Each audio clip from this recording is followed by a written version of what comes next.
கர்த்தருக்குள் மிகவும் பிரியமானவர்களே, உங்கள் எல்லாருக்கும் ஆண்டவர் இயேசுவின் நாமத்தில் ஓய்வு நாள் வாழ்த்துக்களை தெரிவித்துக் கொள்கின்றேன். இந்த நாளிலே நாம் தொடர்ந்து படிக்கிற பாடத்தின் தலைப்பு Acts of the Holy Spirit, ஆவியானவரின் நடபடிகள், 7ஆம் பாகம் இன்றைக்கு நாம் கற்றுக்கொள்ள இருக்கிறோம். மீதமான சபையில் ஆனந்த தைலம், oil of gladness in the remnant search.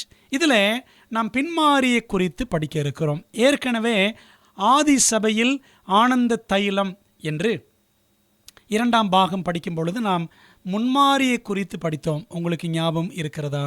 இன்றைக்கு நாம் பின்மாரியை குறித்து கற்றுக்கொள்ள இருக்கின்றோம். சகரியா 10ஆம் அதிகாரம் 1ஆம் வசனம், பின்மாரி காலத்து மழையை கர்த்தரிடத்தில் வேண்டிக் கொள்ளுங்கள், அப்பொழுது கர்த்தர் மின்னல்களை உண்டாக்கி வயல்வெளியில் அவரவருக்கு பயிர் உண்டாக அவர்களுக்கு மழையை கட்டளையிடுவார் என்று நாம் வாசிக்கின்றோம். அன்பானவர்களே, முன்மாரியாம் முதல் மழையை, பரிசுத்த ஆவியின் பொழிவை பரலோகம் ஈந்து முதல் சபையை, ஆதி சபையை ஆரம்பித்து வைத்தது. பின்மாரியாம் கடைசி மழையை, பரிசுத்த ஆவியின் பலமான பொழிவை பரலோகம் ஈவதற்கும், கடைசி மீதமான சபை தன் ஊழிய பணியை நிறைவேற்றி முடிப்பதற்கும் மிகுந்த ஆவலுடன் காத்திருக்கிறது. பரலோகம் காத்திருக்கிறது பரிசுத்த ஆவியை ஊற்றுவதற்காக. கடைசி திருச்சபை ஊழியத்தை முடிக்க வேண்டும். ஆகவே அந்த கடைசி திருச்சபைக்கு பரிசுத்த ஆவி தேவை என்று கொடுப்பதற்கு பரலோகம் காத்திருக்கிறது. அன்பானவர்களே, மெய்யாகவே மழைப்பொழிவு ஆரம்பித்து விட்டது. அராஜகங்கள், அக்கிரமங்கள் ஒரு புறம் அரங்கேறினாலும் ஆவியானவர் மானிட இருதயங்களில் மிக பலமாக அசைவாடி மாற்றங்களை செய்து கொண்டிருக்கிறார். நமது இல்லங்களையும் இதயங்களையும் பரிசுத்த ஆவியானவர் ஆட்கொள்ள நாம் ஊக்கமாக ஜெபித்தாக வேண்டும். அன்பானவர்களே, இந்த நாளிலே கடைசி மழையை குறித்து நாம் படிக்க போகிறோம். அதை குறித்து நாம் ஜெபத்தோடு ஆராயலாமா? ஜெபிக்கலாம். எங்கள் நல்ல பிதாவே, இந்த அருமையான ஓய்வு நாளின் ஆரம்ப வேலைக்கு நமக்கு நன்றி செலுத்துகிறோம். இன்றைக்கு பின்மாரியை குறித்து நாங்கள் படிக்க போகிறோம். கர்த்தருடைய ஆவியானவர் எங்கள் மத்தியில் வல்லமையாய் பலமாய் இறங்கி நீர்க்கிரியை செய்து எங்கள் உள்ளங்களிலே பேசும்படி ஒப்புக் கொடுக்கிறோம். கர்த்தாவை சொல்லும் அடியார்கள் கற்றுக்கொள்ள ஆவலோடு இருக்கிறோம். எந்த ஒரு தடையில்லாதபடி எங்களை வழி நடத்தும். நீர் பெருகவும் நாங்கள் சிறுகவும் கிருபை செய்யும். இயேசுவின் மூலம் ஜெபிக்கிறோம் நல்ல பிதாவே, ஆமென். வேதாகமத்தில் 2 விதமான மழைகள் பற்றி சொல்லப்பட்டிருக்கிறது. 2 types of rain in the Bible. முதலாவது என்னவென்றால் முன்மாரி, அல்லது அதை முதல் மழை என்று சொல்லலாம். பின்மாரி, அதை கடைசி மழை என்று சொல்லலாம். The early rain or the former rain, the latter rain or the last rain என்று சொல்லுவார்கள். இந்த முன்மாரி பின்மாரி பற்றி வேதாகமத்தில் 5 குறிப்புகள் 5 இடங்களிலே சொல்லப்பட்டிருக்கின்றன. 5 references. There are 5 references on the early and the latter rain in the Bible. சில வசனங்களை பாருங்க. முதலாவது உபாகமம் 11ஆம் அதிகாரம் 13 15 வரைக்கும் உள்ள வசனங்கள்.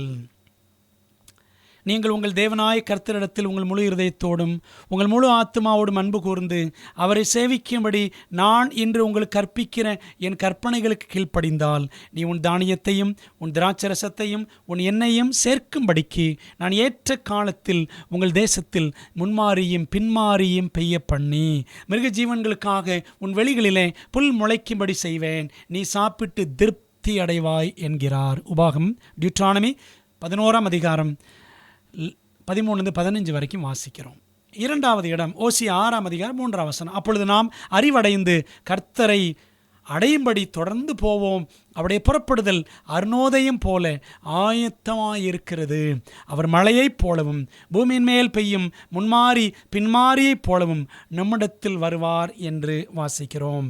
3வது இடம் எங்கே என்றால் யோவேல் 2ஆம் அதிகாரம் 23ஆம் வசனம், சீயோன் குமாரரே, உங்கள் தேவனாய கர்த்தருக்குள் மகிழ்ந்து களி கூறுங்கள், அவர் தக்கபடி உங்களுக்கு முன்மாரியை கொடுத்து உங்களுக்கு முன்மாரியையும் பின்மாரியையும் ஏற்கனவே வருஷிக்க பண்ணுவார் என்று நாம் வாசிக்கிறோம். 4வது சகரியா 10ஆம் அதிகாரம் முதலாம் வசனம் நம்ம இதை ஆரம்பத்திலே வாசிக்க கேட்டோம். இதில் பின்மாறி என்று மட்டும் இருக்கிறது. பின்மாறி காலத்து மழையை கர்த்தரிடத்தில் வேண்டிக் கொள்ளுங்கள் என்று வாசிக்கிறோம். ஐந்தாவதாக எங்கே என்றால் யாக்கோபு 5ஆம் அதிகாரம் 7ஆம் வசனம். இப்படி இருக்க சகோதரரே, கர்த்தர் வருமளவும் நீடிய பொறுமையாயிருங்கள். இதோ பயிரிடுகிறவன் பூமியின் நற்பலனை அடைய வேண்டும் என்று முன்மாறியும் பின்மாறியும் வருமளவும் நீடிய பொறுமையோடு காத்திருக்கிறான் என்று நாம் வாசிக்கிறோம். அன்பானவர்களே, நாம் பார்த்த இந்த வசனங்கள் எல்லாம் முன்மாறி பின்மாறி என்பது விவசாயத்துடன், விளைச்சலுடன் அல்லது பூமியுடன் சம்பந்தப்பட்ட வார்த்தை என்பதை நமக்கு தெரியும்படி கற்றுக் கொடுக்கிறது. இந்த வசனத்தெல்லாம் கவனிச்சிங்களா? விவசாயம், விளைச்சல், பூமியோடு சம்பந்தப்பட்டதாகத்தான் இந்த முன்மாறி பின்மாறி குறித்து வாசிக்கின்றோம். மழை அல்லது தண்ணீர், வேதாகமத்தில் இதனுடைய பொருள் என்ன? What is the meaning of rain or water in the Bible? பாருங்கள், ஒரு 3 அர்த்தங்கள், குறைந்தபட்சம் 3 அர்த்தங்கள் இருக்கிறது. முதலாவது, தண்ணீர் என்பது வசனத்தை குறிக்கும். எபேசியர் 5:26, தாம் அதை திருவசனத்தை கொண்டு தண்ணீர் முழுக்கினால் சுத்திகரித்து பரிசுத்தமாக்குகிறதற்கும் தண்ணீர் என்பது தேவ வசனத்தையும் குறிக்கும். இரண்டாவதாக, தீர்க்க தரிசனத்தில் தண்ணீர் ஜனங்களை குறிக்கும். வெளிப்படுத்தல் 17:15, பின்னும் அவன் என்னை நோக்கி, அந்த வேசு உட்கார்ந்திருக்கிற தண்ணீர்களை கண்டாயே, அவைகள் ஜனங்களும் கூட்டங்களும் ஜாதிகளும் பாஷைக்காரருமாம் என்று படிக்கிறோம். இன்னொரு வசனத்தை கூட பாருங்க, ஏசாயா 17:12, ஐயோ, கடல்கள் கொந்தளிக்கிறது போல கொந்தளிக்கிற அநேக ஜனங்களின் திரளும். பாருங்க, கடல் அப்படின்னா ஜனங்களின் திரள். பலத்த தண்ணீர்கள் இறைகிறது போல இறைகிற ஜனக்கூட்டங்களின் அமளியும் உண்டாயிருக்கிறது. தண்ணீர்கள் என்றால் ஜனக்கூட்டங்கள் என்பது தெளிவாக தெரிகிறது. சரி, இன்னொரு அர்த்தம் என்னவென்றால், மழை அல்லது தண்ணீர் என்றால் பரிசுத்த ஆவியானவரை சுட்டி காட்டும். ஏசாயா 44:3 வசனம், தாகமுள்ளவன் மேல் தண்ணீரையும் வறண்ட நிலத்தின் மேல் ஆறுகளையும், ஆங்கிலத்தில் பாருங்க வெள்ளங்களையும் என்று படிக்கலாம், ஊற்றுவேன். உன் சந்ததியின் மேல் என் ஆவியையும் உன் சந்தானத்தின் மேல் என் ஆசீர்வாதத்தையும் ஊற்றுவேன் என்று ஆண்டு சொல்லுகிறார். ஆகவே தண்ணீர் என்றால், மழை என்றால், வெள்ளங்கள் என்றால் பரிசுத்த ஆவியானவரை சுட்டி காண்பிக்கக்கூடிய வார்த்தை. அன்பானவர்களே, தண்ணீர் எப்பொழுதுமே நமக்கு உயிரூட்டும் குளிர்ச்சியூட்டும் பொருளாக இருக்கிறது. இந்த தண்ணீர் பரலோகத்தின் வரம் என்று சொல்லலாம். Water is a boon of heaven. அது சரீர ரீதியாகவும் ஆவிக்குறி ரீதியாகவும் நமக்கு பாடங்களை வைத்திருக்கிறது. சரி, ஒரு சில கேள்விகளை தொடர்ந்து பாருங்கள். முன்மாறி என்றால் என்ன? எப்பொழுது பொழியும்? ஏற்கனவே முன்மாறி பற்றி படிச்சிருக்கிறோம். நினைப்பூட்டுவதற்காக திரும்பவும் சில காரியங்கள் உங்களுக்கு நான் சொல்லுகிறேன். முன்மாறி என்றால் என்ன? What is early rain? when will it come? அது எப்பொழுது பொழியும்? பருவ காலங்களுக்கு ஏற்ப பாலஸ்தீனாவில் பொழியும் முன்மாறி பின்மாறியானது, அதாவது முன்மழை பின்மழையானது சில ஆவிக்குரிய உண்மைகளை உணர்த்துவதற்கு உதாரணமாக பயன்படுத்தப்பட்டுள்ளது. பைபிளில் இந்த முன்மாறி பின்மாறி என்ற வார்த்தை, முன்மழை பின்மழை என்ற வார்த்தை நமக்கு நல்ல ஆவிக்குரிய பாடங்களை வைத்திருக்கிறது. கிழக்கத்திய நாடுகளிலே முன்மாறி விதைப்பின் காலத்திலே பெய்யும். விதைத்திருக்கின்ற விதை முளைப்பதற்கு அது அவசியமாய் இருக்கிறது. அந்த விதைக்கிறதுக்கு முன்னாடி ஒரு மழை பெய்யும், சரிங்களா? அந்த மழை விதை முளைப்பதற்கு மிக அவசியம். இப்படிப்பட்ட வளப்படுத்தும் மழையினுடைய செல்வாக்கின் கீழ் இளஞ்செடிகள் முளைவிட ஆரம்பிக்கும் என்று லாஸ்ட் டே ஈவெண்ட்ஸ், கடைசி கால சம்பவங்கள் புத்தகத்தில் பக்கம் 188 வாசிக்கிறோம். அன்பானவர்களே, அக்டோபர் நவம்பர் மாதங்களில் முன்மாறி முன்மழை பொழியும். எங்கள் பாலஸ்தீனாவில் எருசலேம் பகுதியில். சரி, இந்த முன்மாரியின் முக்கியமான வேலை என்ன அப்படின்னா, நிலத்தை ஈரப்படுத்தி விதைப்புக்கு பண்படுத்தும். விதைக்கிறதுக்கு நிலத்தை பக்குவப்படுத்தும். ரெண்டாவது, அந்த மழை என்ன செய்யும்னா, முன்மாறி விதைக்கப்பட்ட விதை முளைத்து வெளிவர தகுதிப்படுத்தும். போட்ட விதை முளைச்சி வெளியில் வரும் பார்த்தீங்களா, அதுக்கு இந்த முன்மாறி மிகவும் அவசியம். இதை மனதில் வைத்துக் கொள்ளுங்கள். முன்மாறி பற்றி ஒரு சுருக்கம் நாம் பார்த்தோம். இப்போ பின்மாறி பற்றி படிக்க போகிறோம். பின்மாறிக்கு வேதாமத்தில் இருக்கிற வேறு சில பெயர்கள் என்ன அப்படின்னா, ஒன்று லாஸ்ட் ரெயின், கடைசி மழை, கடைசியாக வரப்போகிற ஒரு மழை, அறுவடைக்கு முன்னாடி ஒரு மழை பெய்யும், அதான் பின்மாறி. சரிங்களா, அதை கடைசி மழைன்னு சொல்ல. ரெண்டாவது த ரெஃப்ரெஷிங், இளைப்பாறுதல் அல்லது மறுமலர்ச்சி அப்படின்னு கூட சொல்கிறாங்க. மூணாவது the baptism of the holy spirit, பரிசுத்தாவியின் ஞான ஸ்நானம்.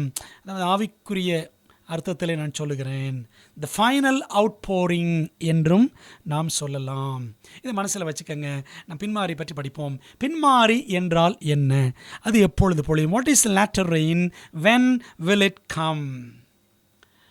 அந்த பருவகாலத்தின் முடிவினில் பெய்கின்ற பின்மாரியானது கதிர்களை முற்றச் செய்து அறுவடைக்கு பயிரை ஆயத்தமாக்குகிறது அப்படின்னு கடைசி கால சம்பவங்கள் லாஸ்ட் டே ஈவெண்ட்ஸில் பக்கம் 188 வாசிக்கிறோம். பின்னாடி பெய்யக்கூடிய அந்த கடைசி மழை, பின்மழை என்ன செய்யும், அந்த வளர்ந்து கொண்டிருக்கிற கதிர்களை முற்றும்படி செய்யும், அறுவடைக்கு பயிரை ஆயத்தம் ஆக்கும்.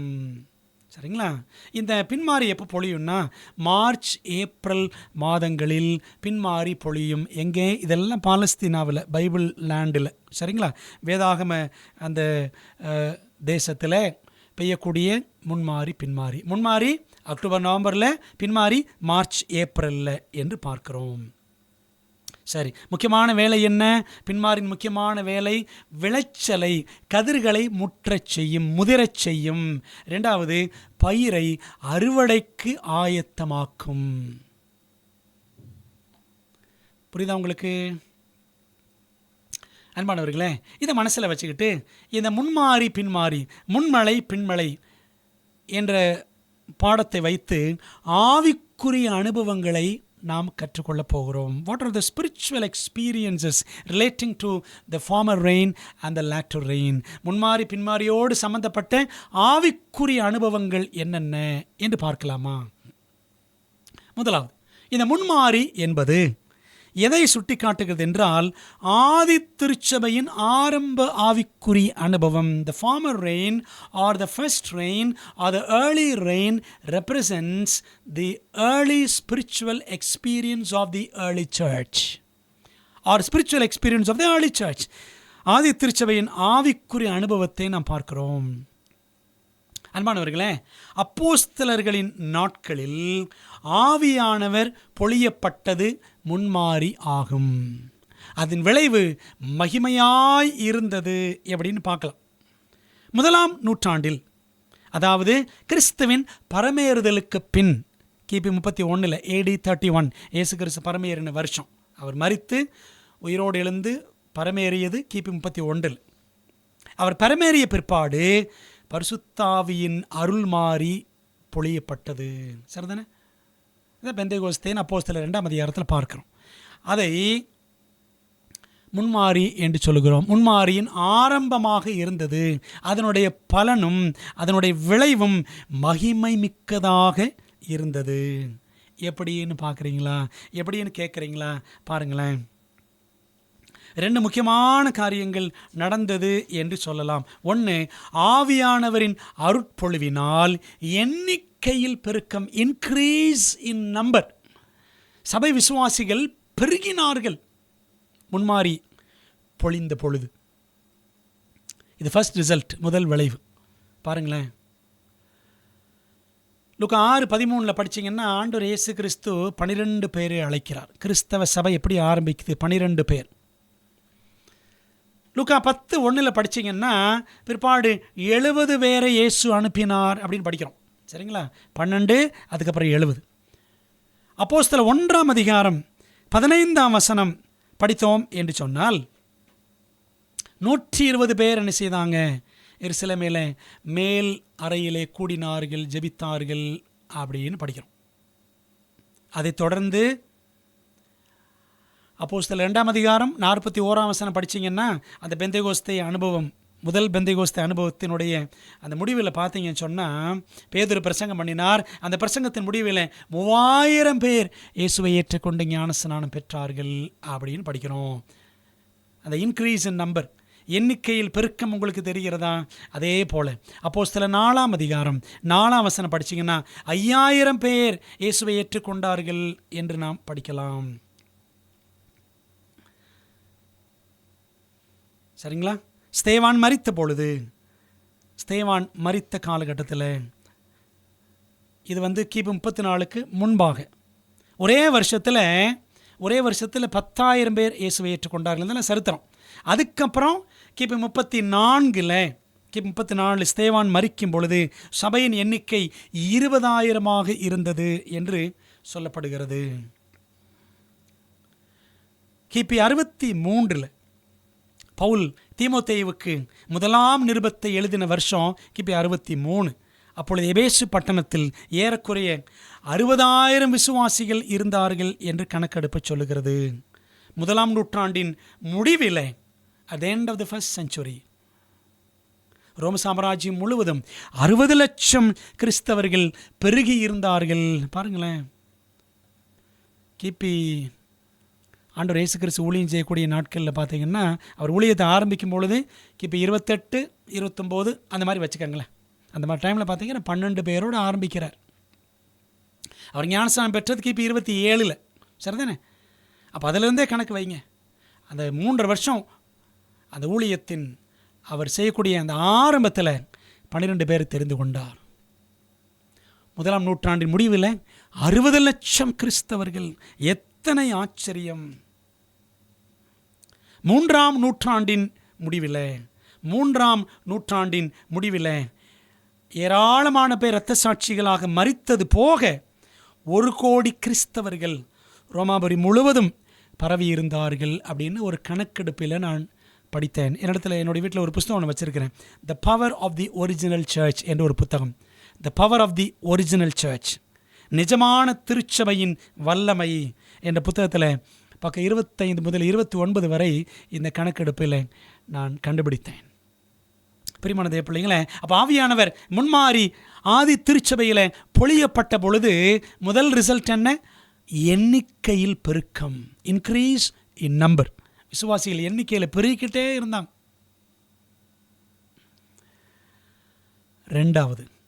இரண்டாவது ரிசல்ட் என்ன அப்படின்னா, ஆவியானவரின் அருட்பொழிவினால் அசாதாரணமான அற்புதங்கள் நடந்தன.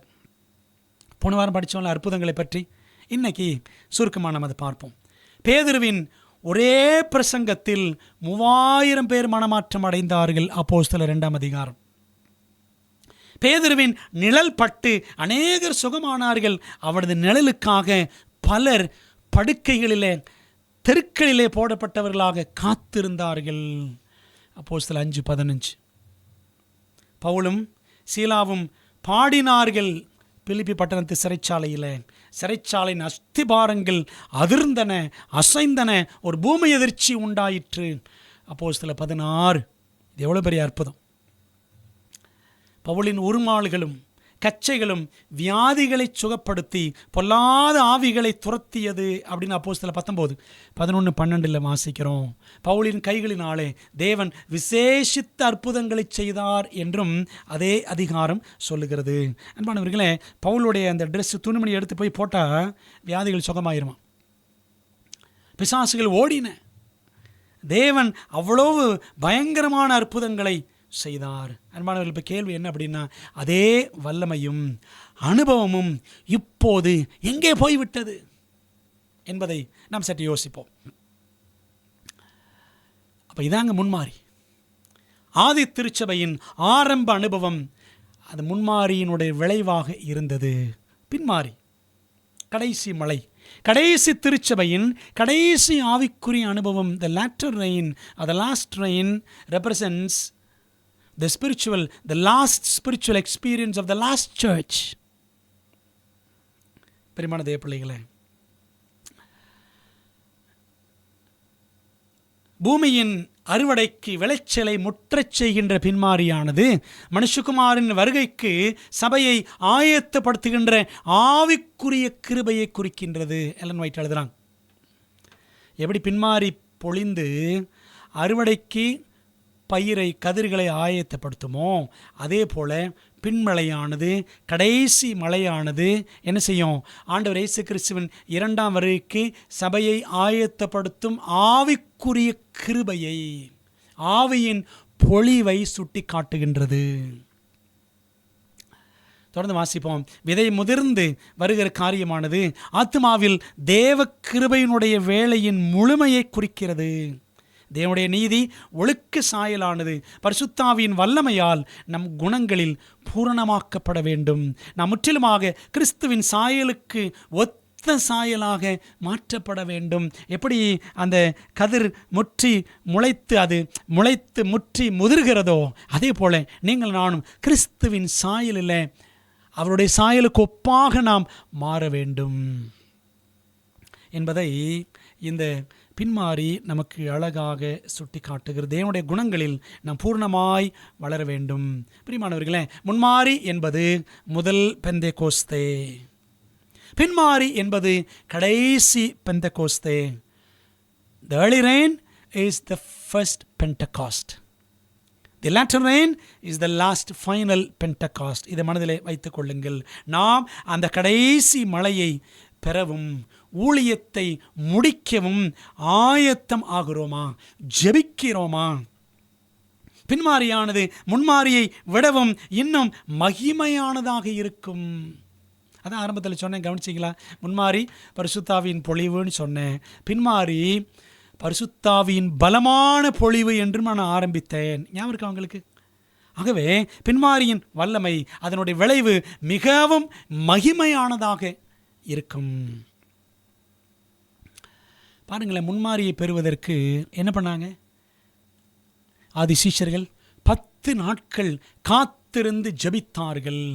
இயேசு சொன்னார், பரிசுத்தாவி உங்களிடத்தில் வரும் வரை, உன்னதத்தின் பலனால் நீங்கள் தரிப்பிக்கப்படும் வரை எருசலேம் விட்டு போகாதீங்க, எருசலேமிலே தரித்திருங்கள்னு சொன்னார். So they waited, fasted and prayed for 10 days. 10 நாட்கள் அவர்கள் காத்திருந்தார்கள், ஜெபித்தார்கள், உபவாசித்தார்கள், பாவரிக்கை செய்தார்கள், தேவனோடு ஒப்புரவானார்கள், சக மனிதர்களோடு ஒப்புரவானார்கள், முன்மாரியை பெற்றார்கள். அப்படியானால் கடைசி மழையை பெற நாம் என்ன செய்ய வேண்டும்? நான் என்ன செய்ய வேண்டும்? What should we do? What should I do to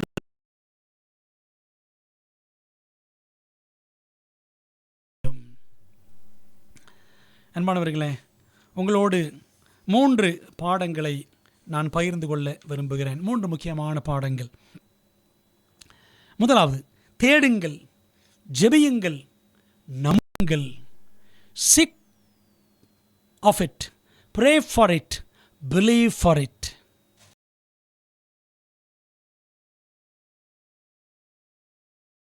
தேவை என்பதை உணர்ந்து நாம் தேட வேண்டும், ஜெபிக்க வேண்டும், நம்ப வேண்டும். லூக்கா 11:13 பாருங்க. பொல்லாதவர்களாகி நீங்கள் உங்கள் பிள்ளைகளுக்கு நல்ல ஈவுகளை கொடுக்க அறிந்திருக்கும் போது பரமபிதாவானவர் தம்மிடத்தில் வேண்டிக் கொள்ளுகிறவர்களுக்கு பரிசுத்தாவியை கொடுப்பது அதிக நிச்சயம் அல்லவா? தம்மிடத்தில் வேண்டிக் கொள்ளுகிறவர்களுக்கு அப்படின்னு படிக்கிறோம். மூல பாஷையில் தம்மிடத்தில் வேண்டிக் கொண்டே இருக்கிறவர்களுக்கு என்று கிரேக்க மொழியில் வாசிக்கிறோம். பார்த்தீங்களா? தேடணும், கேளுங்கள், தேடுங்கள், தட்டுங்கள் அப்படிலாம் ஆண்டு சொன்னார்ல. எல்லாம் எதற்காக? பரிசுத்தாவியின் வல்லமை பெறுவதற்காக.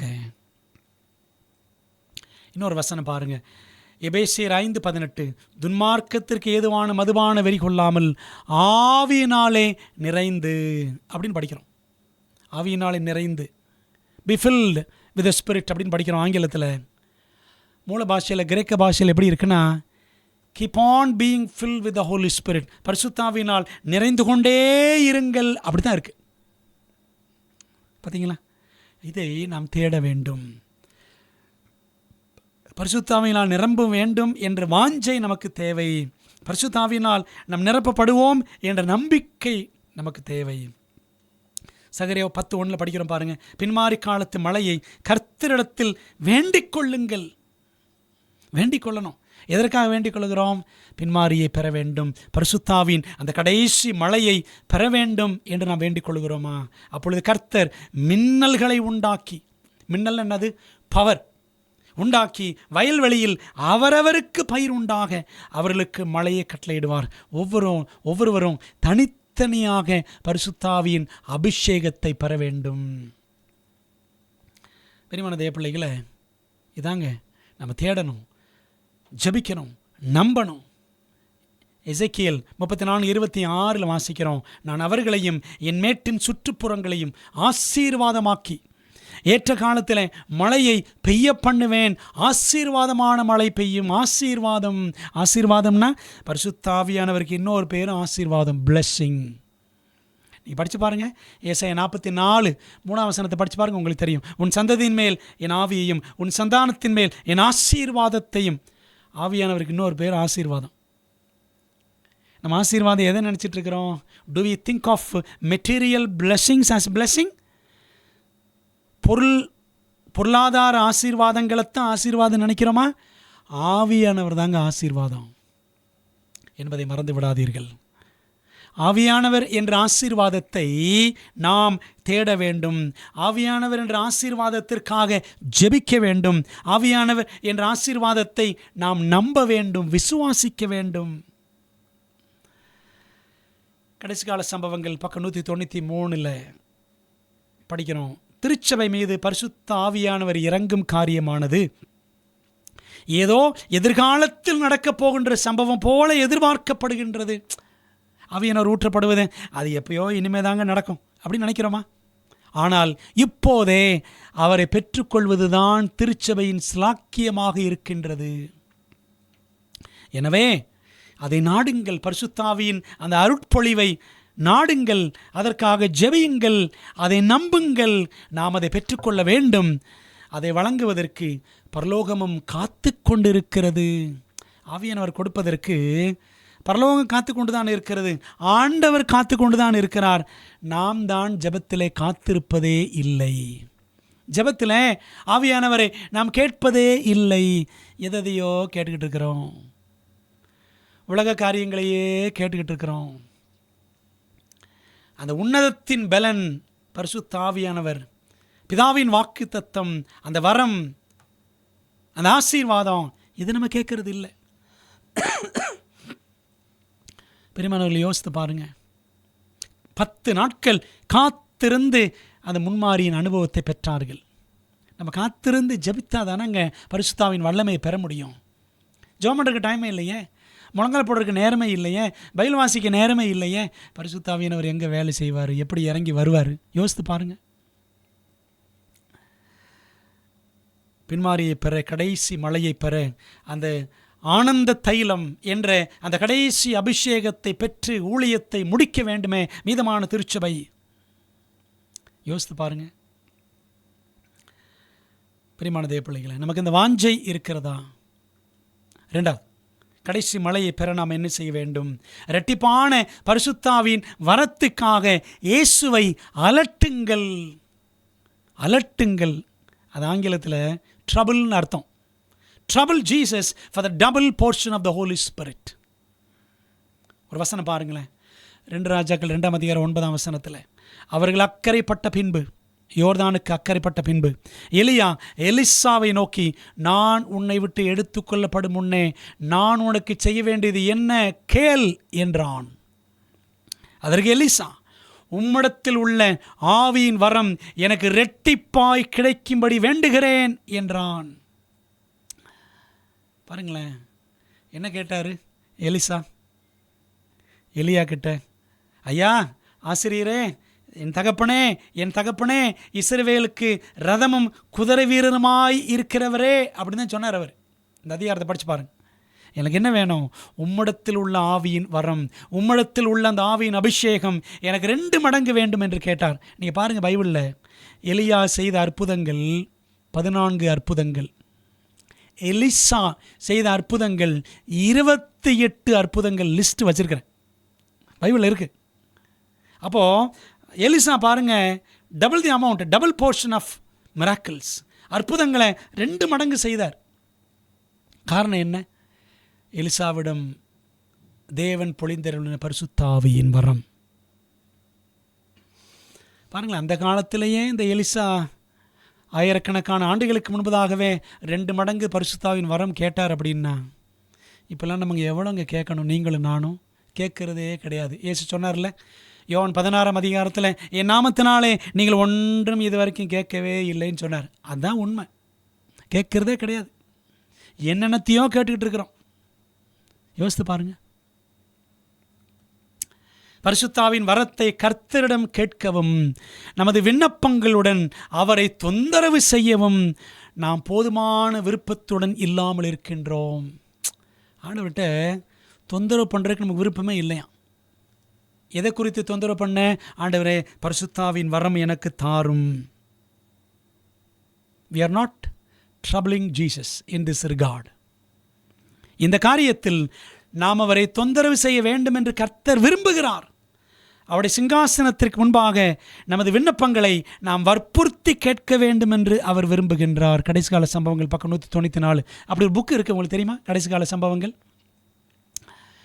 ஒருவேளை உங்கள்கிட்ட இல்லைன்னா சொல்லுங்கள், தமிழ்நாட்டில் இருக்குது. உங்களுக்கு பிடிஎஃபாக தான் அனுப்பி விட்றோம். ஃபஸ்ட்டு ஸ்டான்லி பிரிண்ட் போட்டு உங்களுக்கு கொடுத்துருவார். அன்பான தேவ பிள்ளைகளை, கடைசி காலத்தில் இருக்கிற கர்த்தருடைய பிள்ளைகள் படிக்க வேண்டிய ஒரு புத்தகம், ஒரு 20 அதிகாரங்கள் இந்த புத்தகத்தில் இருக்கும்.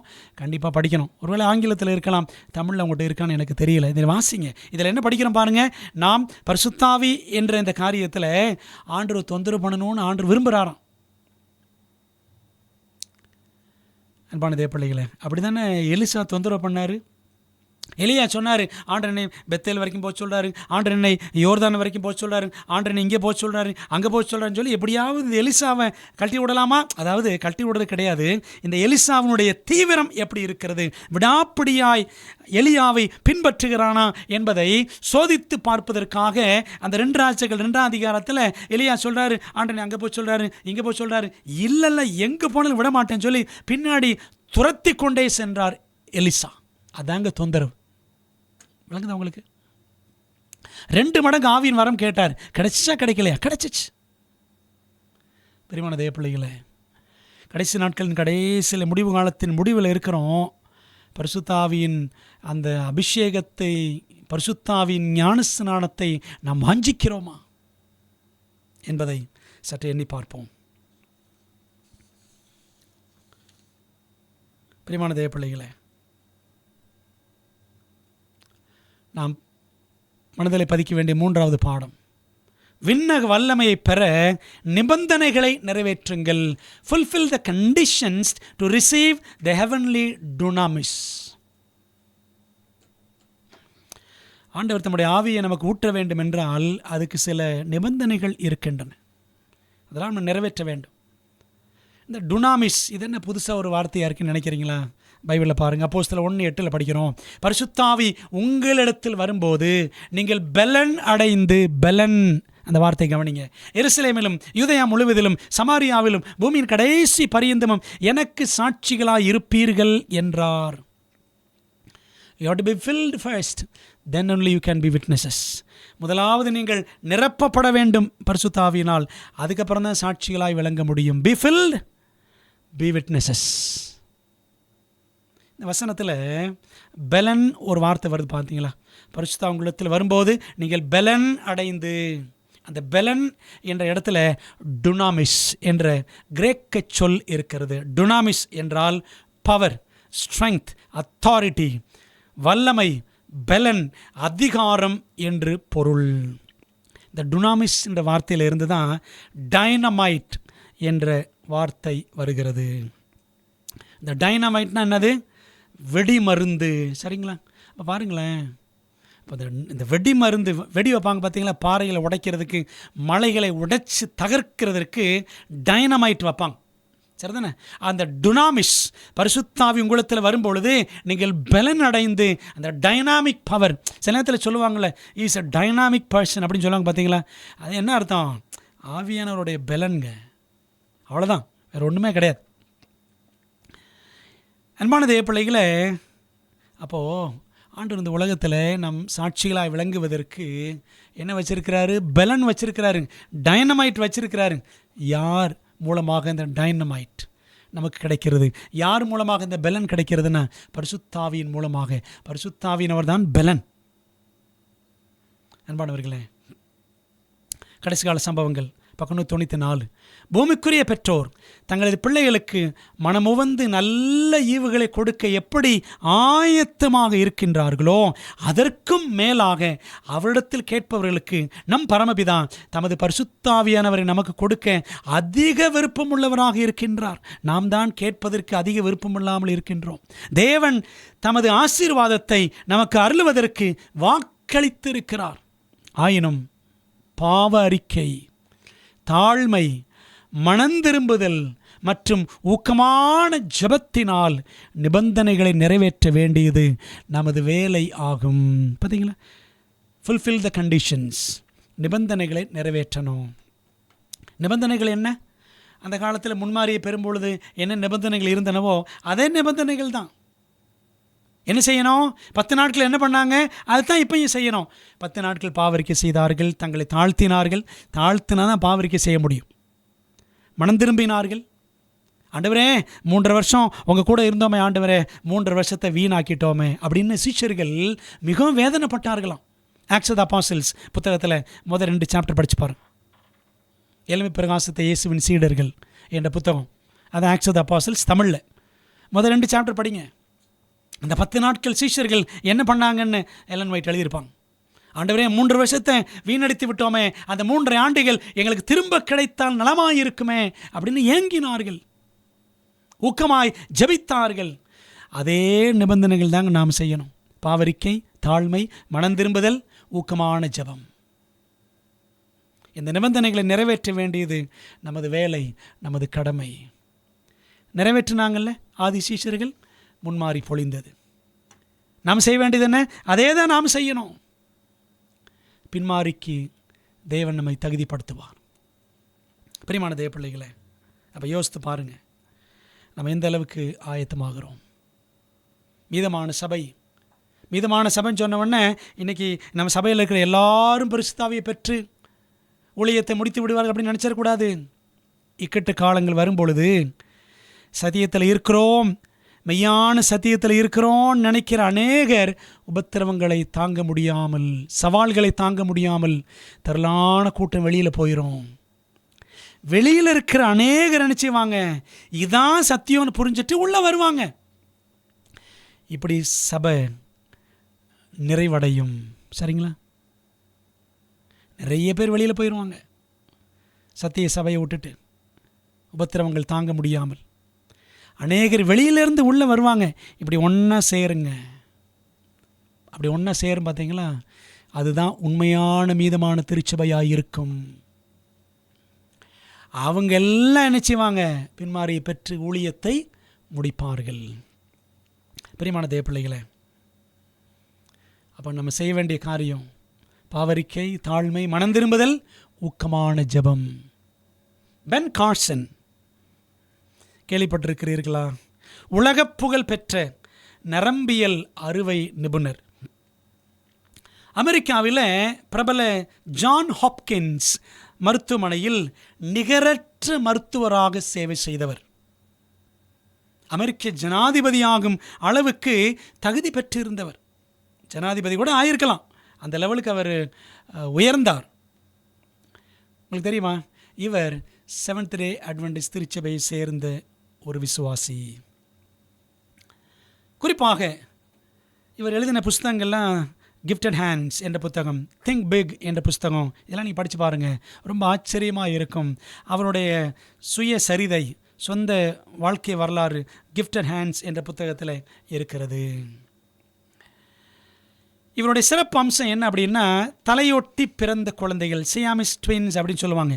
தலையொட்டி பிறந்த குழந்தைகள். இந்த மாதிரி குழந்தைகளுக்கெல்லாம் எத்தனையோ குழந்தைகளுக்கு ஆச்சரியமாக பல மணி நேரங்கள் அறுவை சிகிச்சை செய்து அந்த குழந்தைகளை அழகாக பிரித்து அவர்கள் ஆரோக்கியமாக வாழ்வதற்கு ஜெபத்துடன் உழைத்த ஒரு அருமையான தேவ மனிதன் பென் கார்சன். இவருடைய சிறு பிராயத்தில் பள்ளி படிப்பு நாட்களில் கோபம் என்ற கொடிய குணத்துடன் அவர் போராடி கொண்டிருந்தார். பயங்கரமாக கோபம் வரும். இதை கேட்டுக்கொண்டிருக்கிற யாருக்கும் அந்த பிரச்சனை இருக்கிறதா? நல்லா கேளுங்க. எல்லாருக்கிட்டுமே இருக்கும். மனுஷனாக பிறந்த எல்லாருக்குமே அந்த பிரச்சனை இருக்கத்தான் செய்யும். தனது 14ஆம் வயதில் when he was 14, சக மாணவன் ஒருவனை ஸ்கூலில் என்ன பண்ணுறார், கோபத்தில் கத்தினால் அவனை குத்திடுறார். ஆனால் தெய்வாதீனமாக அந்த கத்தி அவனுடைய இடைக்கச்சையில், அந்த பெல்ட் போட்டுப்பாங்களே, அந்த பெல்ட்டில் அந்த கத்தி மாட்டிக்கொண்டதால் அவனுக்கு பெரிய சேதம் ஒன்றும் ஏற்படவில்லை. ஆனால் இது இந்த பென் கார்சனுக்கு தெரியாது.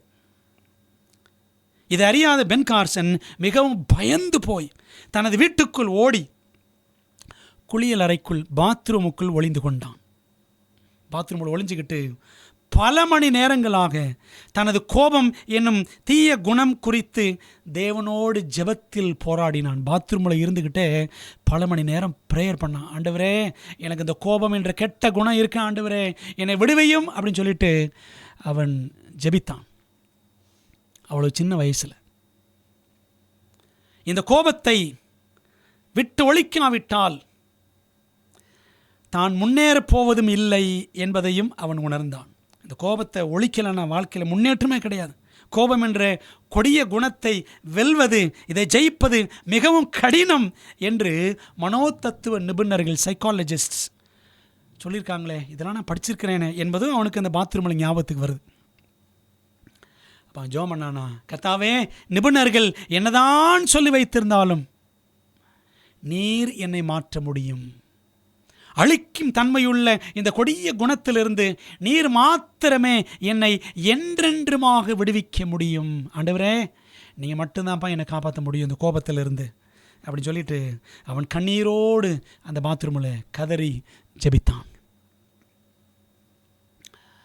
அவர் இந்த சரித்திரத்தில் எழுதியிருக்கிறாரு, அந்த நாள் முதல், ஆங்கிலத்தில் படிக்கிறேன், Lord, despite all what the experts tell me, you can change me, you can free me forever from this destructive personality trait.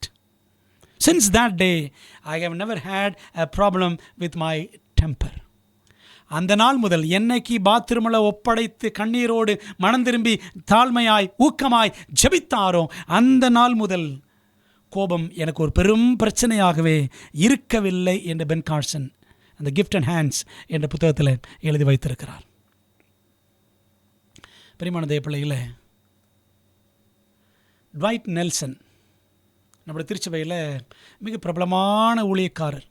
Andrews memorial search, Andrews யூனிவர்சிட்டியில் இருக்கக்கூடிய அந்த சபையில் பல ஆண்டுகளாக, 30க்கும் மேலான ஆண்டுகளாக ஒரே சர்ச்சில் பாஸ்டராக இருக்கிற ஒரு போதகர் ட்வைட் நெல்சன். அவர் சொல்கிறாரு, the worst problem of the Adventist church is the lack of the Holy Spirit.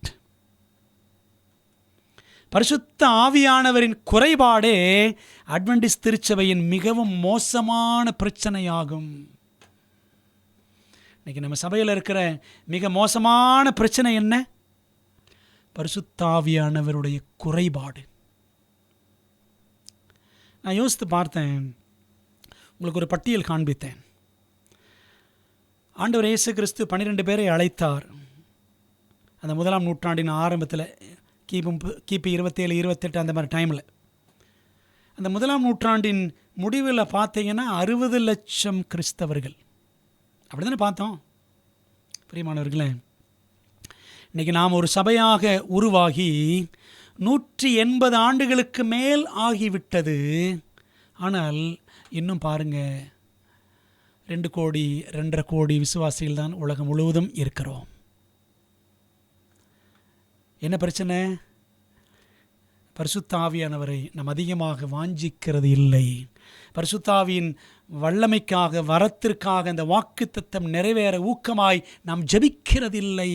நம்மிடத்தில் இருப்பது பரிசுத்த ஆவியா அல்லது வேறு ஏதாவது ஒரு ஆவியா என்பதை நாம் சற்று யோசிக்க வேண்டும். பிரியமான தேவ ஜனங்களே, பரிசுத்த ஆவியானவர் நம்மை நிரப்பவும் நடத்தவும் இன்று முதல் இப்பொழுதிருந்தே நாம் ஏன் ஜெபிக்கக்கூடாது? லாஸ்ட் டே ஈவெண்ட்ஸ் புத்தகத்தில் பக்கம் 192, 192, it is left with us to remedy the defects in our characters, to cleanse the soul temple of every defilement, then the latter rain will fall upon us as the early rain fell upon the disciples on the day of Pentecost. தமிழில் வாசிக்கிறேன். நமது குணங்களில் இருக்கின்ற குறைபாடுகளை சரி செய்து எல்லா சுத்தமும் நீங்க நமது ஆத்துமாவை சுத்தம் செய்யும் காரியமானது நம்மிடம்தான் விடப்பட்டிருக்கின்றது. அப்போது பெந்தேகோஸ்தே நாளிலே முன்மாதிரி என்று இருக்கிறது. முன்மாறி சீஷர்களின் மீது பொழிந்ததைப் போல பின்மாறி நம்மீது பொழியும். அன்பானவர்களே, நம்மகிட்ட இருக்கக்கூடிய இந்த குறைபாடுகளை சரி செய்து எல்லா அசுத்தங்களையும் நீங்கள் நம்முடைய ஆத்துமாவை சுத்தம் செய்கிற காரியம் ஆண்டு நம்மகிட்ட தான் விட்டுருக்கிறார். நம்ம நினச்சிட்டு இருக்கக்கூடாது ஆண்டு இயேசு கிறிஸ்து 2ஆம் முறை வருவார், அவர் வரும்பொழுது திடீர்னு என் குணமெல்லாம் கெட்ட குணமெல்லாம் போயிடும், நான் குடிகாரனாக இருக்கிறேன் டப்புன்னு நல்லவனாக மாறிடுவேன். அப்படிலாம் நடக்காது. சரிங்களா? நம்மகிட்ட இருக்கக்கூடிய குறைகளை சரி செய்கிறது ஆண்டு நம்மகிட்ட தான் விட்டுருக்கிறார். அப்படி தானே செஞ்சாங்க அந்த 10 நாட்களும். சரிதானே? அந்த மேல் அறையில் எல்லாரும் கூடி தங்களுடைய பாவங்களை அறிக்கையிட்டு தாழ்த்தி உபவாசித்து ஜபித்து ஒருவருக்கொருவர் ஒப்புரவாகி தேவனோடு தங்களை இணைத்து கொண்டு அவர்கள் காத்திருந்து ஜபித்தார்கள். அப்போதாங்க முன்மாறி பொழிந்தது. நீங்கள் நம்மகிட்ட இருக்கக்கூடிய குறைகள், பலவீனங்கள், குற்றச்செயல்கள் இதெல்லாம் தேவனுக்கு பிடித்தமில்லாமல் இருக்கிறதோ இதெல்லாம் சரி பண்ணுற வேலை நம்முடைய வேலை. இன்னொரு வாசகத்தை நான் வாசிக்கிறேன், கையில் என் புக்கிலேருந்து வாசிக்கிறேன். அதை நான் ஸ்க்ரீனில் போடலை. எங்கே இருந்து நான் வாசிக்கிறேன் என்று சொன்னால் ஏர்லி ரைட்டிங்ஸ் என்ற புத்தகத்தில் ப்ரிப்பரேஷன் ஃபார் த எண்ட் என்ற ஒரு சாப்டர், முடிவிற்கான ஆயத்தம் என்ற ஒரு அதிகாரம். முதல்ல ஆங்கிலத்தில் வாசிக்கிறேன், பிற்பாடு தமிழில் வாசிக்கிறேன். I saw that none could share the refreshing unless they obtained the victory over every besetment, over pride, selfishness, love of the world, and over every wrong word and action.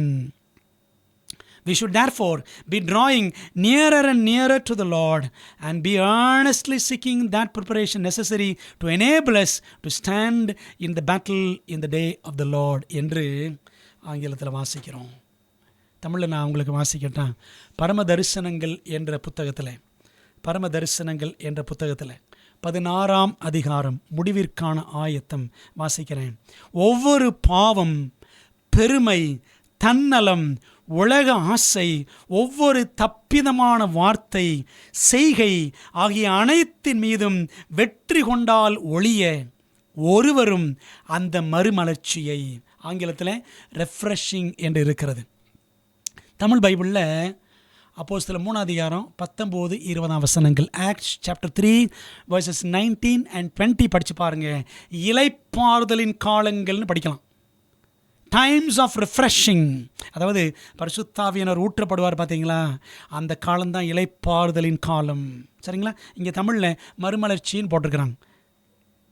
ஒவ்வொரு பாவம், பெருமை, தன்னலம், உலக ஆசை, ஒவ்வொரு தப்பான வார்த்தை, ஒவ்வொரு தப்பான செயல் ஆகிய அனைத்தின் மீதும் வெற்றி கொண்டால் ஒழிய ஒருவரும் அந்த மறுமலர்ச்சியை, அந்த இளைப்பாறுதலை, அந்த கடைசி மழையை, அந்த பின்மாரியை அடையக்கூடாதிருப்பதை நான் கண்டேன். ஆகையால் தேவனிடத்திற்கு மிக மிக நெருங்கி வந்து தேவனுடைய மகா நாளிலே நடக்கப் போகும் அந்த போரிலே நிற்க நாம் தகுதி அடையும்படியான ஆயத்தத்தை மிகவும் ஊக்கமாக தேட வேண்டும். என்ன செய்யணுமா? ஆண்டவரிடத்தில் நெருங்கி வரணும்னு சொல்லலைங்க, மிக மிக நெருங்கி வரணுமா? ஆண்டவரோடு மிக மிக நெருங்கி வந்து அந்த கடைசி போருக்கு நாம் ஆயத்தமாக வேண்டும், தகுதிப்பட வேண்டும். அன்பான தேவப்பிள்ளைகளே, நாம் அந்த ஆயத்தத்தை செய்யும் பொழுது மீதமான சபையில் ஆனந்த தைலம், அபிஷேகம் ஊற்றப்படும், பின்மாறி பொழியும். பின்மாரியை பெற்று நம் ஆண்டோடைய ஊழியங்களை வல்லமையாய் நிறைவு செய்து கர்த்தருடைய ராஜ்யத்திற்கு நாம் ஆயத்தமாவோம், அநேகரை ஆயத்தப்படுத்துவோம். அன்பான தேவப்பிள்ளைகளை, அதற்கான ஆயத்தம் இப்பொழுதிருந்தே நாம் செய்ய வேண்டும். திடீர்னு ஆண்டு என்னை சரி பண்ணிடுவார் அப்படின்னு நினைக்கூடாது. இன்றைய ரட்சணை நாள் என்று பைபிள் சொல்லுதில்லை, இப்பொழுதே அனுக்கிரக காலம். 2 கொரிந்தியர் 6:2 சொல்லியிருக்கிறது போல இப்பொழுதே நாம் ஆயத்தமாக நம்ம ஒப்பு கொடுப்போம். ஆண்டவரே, என்னை சீராக்கும், என்னை பக்குவப்படுத்தும் என்று சொல்லி ஒப்பு கொடுக்கலாமா? ஜெபம் பண்ணுவோம். பரிசுத்தமுள்ள தகப்பனே, இதோ இந்த நாளிலே நாங்கள் படித்த அருமையான அப்போஸ்தலர் நடபடிகளின் 7ஆம் பாக பாடத்திற்காக நன்றி சொல்கிறோம். அன்பின் ஆண்டவரே, மீதமான சபையில் ஆனந்த தைலம் கடைசி திருச்சபையிலே ஆண்டவர் பின்மாரியை ஊற்றப் போகிறீர் கர்த்தாவே. அதற்கு நாங்கள் தகுதி அடைய வேண்டும். ஓட்டை பாத்திரங்களாக, ஒழுகும் பாத்திரங்களாக ஆண்டவரே, பலவீன பாண்டங்களாக நாங்கள் இருக்கிறோம். எங்களுக்கு அநேக குற்றங்கள், குறைகள், அசுத்தங்கள், கரைகள் எல்லாம் இருக்கிறது ஆண்டவரே. கரைதர முதலானவைகள் ஒன்றும் இல்லாமல் பரிசுத்தமும் பிழையற்றதுமான மகிமையுள்ள சபையாக அந்த சபையை தமக்கு முன்பாக நிறுத்தி கொள்வதற்காகவே இயேசுராஜா பூலோகத்துக்கு, இந்த பூமிக்கு இறங்கி வந்து உம்முடைய ஜீவனை ஒப்பு கொடுத்தீர். உம்முடைய ஆவியானவரையும் எங்களுக்கு ஆண்டவர் முன்மாரியாய் கொடுத்தீர். பின்மாரியை கொடுக்க நீர் ஆயத்தமாக இருக்கிறீர். தகப்பனே, எங்களை ஆயத்தப்படுத்தும் கர்த்தாவே. நாங்கள் படித்த அந்த பாடங்களை மனதிலே கொண்டு நாங்கள் பக்குவமடைய எங்களுக்கு நீர் கிருபை தாரும். பரிசுத்த ஆவியின் வல்லமையை, வரத்தை தேடவும், ஜெபிக்கவும், நம்பவும் உதவி செய்யும். இரட்டிப்பான வரத்தை நாங்கள் தேட எங்களுக்கு வாஞ்சையை தாரும் ஆண்டவரே கர்த்தாவே. அது மட்டுமல்ல, நிபந்தனைகளை பின்மாரியை பெற நிபந்தனைகளை நிறைவேற்ற வேண்டும். அதற்கும் எங்களுக்கு வாஞ்சியை கொடுத்து வழி நடத்துங்க. எங்கள் ஜெபத்தை ஏற்றுக்கொள்ளுங்க ஆண்டவரே. விட வேண்டிய பாவங்கள் எல்லாம் விட்டு ஒழிக்கவும் உம்முடைய பலத்தினால் நாங்கள் ஒவ்வொரு நாளும் குணத்திலே பக்குவம் அடையும், பரிசுத்தம் அடையவும் எங்களுக்கு கிருபை செய்யும். யார் யார் ஆண்டவரே இந்த கிறிஸ்தவ வாழ்க்கையின் குண கட்டுமானத்தில் தள்ளாடி கொண்டிருக்கிறார்களோ, தடுமாறி கொண்டிருக்கிறார்களோ, போராடி கொண்டிருக்கிறார்களோ ஆண்டவரே, அடியின் உட்பட ஒவ்வொருவரையும் உடைய கரத்தில் ஒப்புக் கொடுக்கிறோம்.